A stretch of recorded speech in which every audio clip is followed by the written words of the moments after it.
I'm sorry. I don't know these. Exactly. She's on the show The Magicians. Don't know. I'm a man in the Hyde Castle. Exactly. Is that what it's At called? least this week you are. Yeah, it's true. You're so good on that show. Thank you so Yes, much. exactly. You really like plugging Amazon. Okay, Is that on Amazon? I love Amazon. I'm going to ask a romance question, which is, I was heartbroken by the whole half romance Belinda thing, where you kind of had Coulson was 100% into the romance, and we had May, and I was very excited. And That's how Coulson felt. Like, wow, I guess after all these years and all this heartbreak, suddenly her husband, the fabulous Andrew Garner, is no longer with us. You know, which is sad, but not as sad for Phil. Like, maybe there's a sudden moment when this feels right, and then, you know, you realize this is perhaps not the woman you've waited 20 years to make out with. This is an android who's probably going to murder you. Which, can I tell you, don't you hate that when you're dating somebody and... It's the worst. But silly you, did you think they were going to give that to you like that easy? Come on. It's S.H.I.E.L.D. What'd you call it? Agents of... Season's not over yet. You've only seen 2 pods. There's 3 pods. I don't know when we became pods. I feel like we're whales now. So when or if you guys get out of that framework, should we expect any major changes in movie characters? Because I'm sure that's probably been over. Well, The changes can happen in the framework. Yeah, I mean, it's you shouldn't view this as like a side trip thing. This is the world we're in, and we die in there, You died. we're dead. But it is important for everyone to know that it is not a dream. It is not a big what-if story. What happens in the framework is something that has both physical consequences, but also emotional consequences. People the memories that they have, once they start waking up, they understand, they now have sort of 2 lives. It's sort of, it's that story that you create when you're lying about something and you realize that the person that you've told the lie to only knows that side of you, doesn't know that you actually have a whole other thing going on over here. And what that does to each of our characters along the way, so that if and when they do get out of this, it's not going to be all just, oh, well, that was that, and now we can move on and do something else. They're going to carry the weight of the consequences of the life that they lived. Maybe the future season. Well, certainly our hope is that we're going to go into future seasons, sure.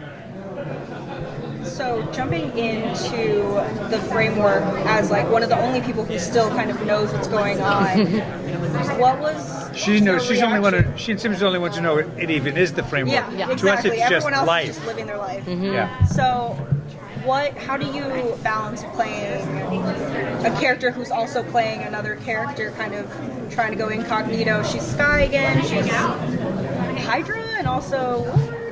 Yeah, sorry, Ian's really distracting me. You know what? Is he distracting you? Because I'm going to take this one. One of the most thrilling things about the episode you're going to see Tuesday at 10 o'clock, 9 Central, is On ABC. exactly that. April 4th. What Chloe does in terms of being in this world, waking up suddenly in bed, in a bathtub, in a relationship with the deceased Hive/Grant Ward, and then adjusting to the fact that she's in a world, she doesn't know anything about this world when she goes into it, and suddenly finds out that Hydra's in charge. It's kind of a fascist state. I don't know what you would do to prepare for that, living in a fascist state.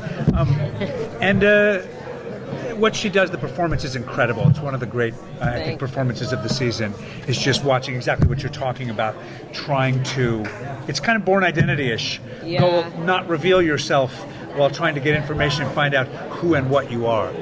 Yeah, it was really, thank you, it was really hard to, it took a lot of conversation between the director and Drew, who wrote the episode, and Elizabeth and I, to kind of find that balance of how much do we try to convince this person and how much are we like, what the fuck, what's his name? Ward is in my bed.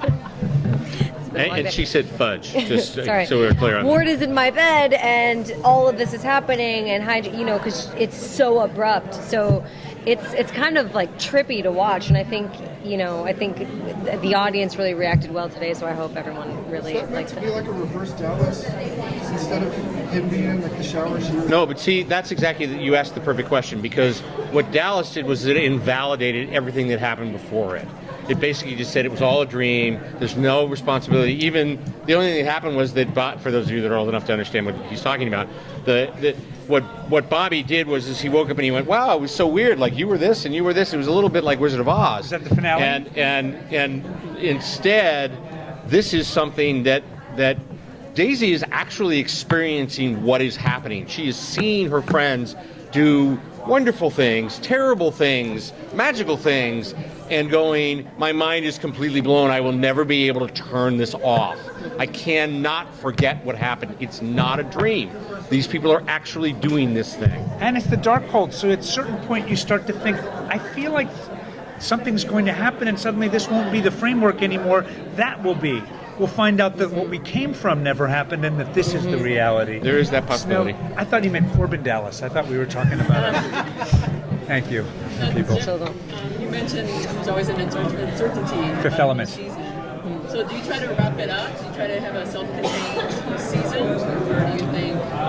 Well, look, the trick to any television show where you don't know what the future is going to be is that you want to have people have a satisfying ending to the story, but that also you want to be able to leave questions. Ending, you're saying? Yeah, if I could. Yeah, sure. But by the same token, do you want them to also have a chance to be able to go, this must live on. I absolutely have to have this happen. Cliffhanger. Ask me something. Because I really want to use this mic. What happens at the end? What happens at the end?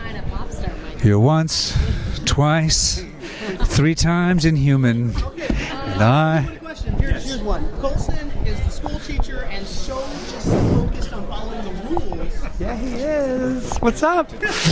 I don't know. I saw a spangling mic and I kind of lost it. Okay, sorry. Go ahead. Yeah. Okay. So Coulson's very serious as the school teacher, and it's all just like following the rules and everything. What is the return of some of the memories going to do to that personality of who Coulson sees himself as? Well, I think it goes back to an earlier question. I just love this mic so much. Well, let me tell you. Bring it back now. Put the toy down, sir. I think there are some characters who will have the unfortunate task of trying to convince him that he is not just an unassuming school teacher in a Hydra universe, but a person with the rather sordid past of Phil Coulson. But also, I think what's really fun is the Phil Coulson who starts to get more involved in the world here has none of those memories. And so he's discovering it all with the enthusiasm of a very early days Phil Coulson or a history teacher Phil Coulson who gets to walk in and be like, oh, this is cool. It feels a little role reversal of Skye coming into S.H.I.E.L.D. season 1, when she's like, you're a superhero, that's so cool. And he's like, you cosplayed a Stark Tower probably. And she's like, that happened one time. So it feels a little bit more, because that enthusiasm of, because he's exposed to this thing that, he's clearly an inner geek about, and that's it. It's been fun to shoot certain scenes where Daisy's the one that's like, oh my God. It's been fun. Well, I think I may spoil one small thing, which is just, no, I'm just kidding. Which is, I think at a certain point, if they do start to wake him up to the fact that he might be, wake him up a little bit, the version of Phil Coulson that they've managed to wake up is not who they necessarily were looking for. Yeah. Thank you guys so much. Thanks.